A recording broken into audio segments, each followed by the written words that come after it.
Frederic Alva Dean was an American priest and writer, born in 1859 in Crestline, Ohio. He was pastor of the Second Presbyterian Church at East Liverpool, Ohio for at least 11 years. In 1886 he was denied his A.B. degree from the University of Michigan due to missing 5 hours of the prescribed course of study. In 1887 he graduated from Harvard. He was ordained in the Plymouth Congregational Church in Chicago in 1896. In 1935 he retired from the church service after 39 years. He died in East Liverpool in 1936. In 1889 he published his only novel, The Heroines of Petosega. Taking place 3,000 years ago, the novel begins in Petosega, a Greek city built in future Michigan by people of Attic descent. It is here where we meet our main characters, the lovely Lenore, her lover Losmega, and their mutual friend, the maiden Hitta. The story begins with the romance of Losmega and Lenore, but soon Lenore meets Elandos, the sage of the Crimson Sash, an exiled priest and prince from Zoatia. So taken is Elandos by Lenore that he murders his fiancée, and conspires with an ancient crone to poison the priest sent to marry them. But Hitta frees the old man from Elandos' palace, and Elandos is charged with murder in a public trial. Just before the trial he escapes from prison because the key around his neck happened to fit the lock somehow. Yet he's immediately caught when trying to murder Losmega in the street, so that did not have much of a point. Sentenced to die the following day,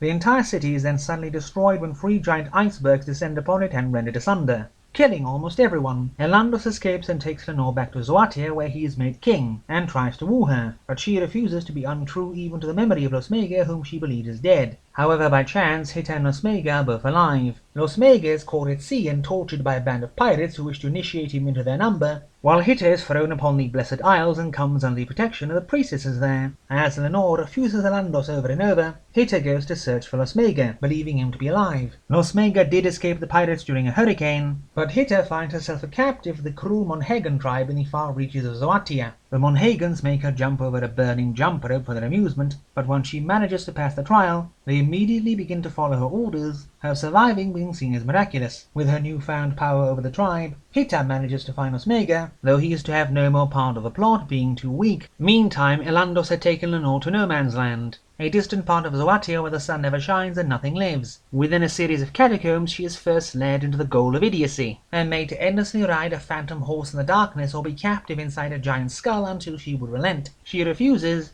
and so she is thrown into the universe of death, the inside of which is made entirely out of human bones and skeletons. The floor is made of skulls, and even the furniture is made of bones. But this is still not enough, and so she is put finally into a room where hordes of the living dead endlessly pursue her, and she nearly loses her mind before Hitta rescues her. In the meantime, Elandos left to try and find an even worse death for Lenore, but he ends up being punished by being turned into a pulsating, mindless, eyeless pile of quivering flesh forever. Losmega and Lenore leave for Greece, where Lenore wins a considerable inheritance and they live happily ever after. The first half of the book is rather tame, and is more of a conventional pseudo-historical story, though the scene with the witch in her cave is grim enough. But the latter half of the novel drops the endless descriptions of how perfect and Grecian Petosega is, which made the first half drag a lot, and we get many grim and gruesome scenes that we did not expect before from how tame the book began, and these are highly enjoyable.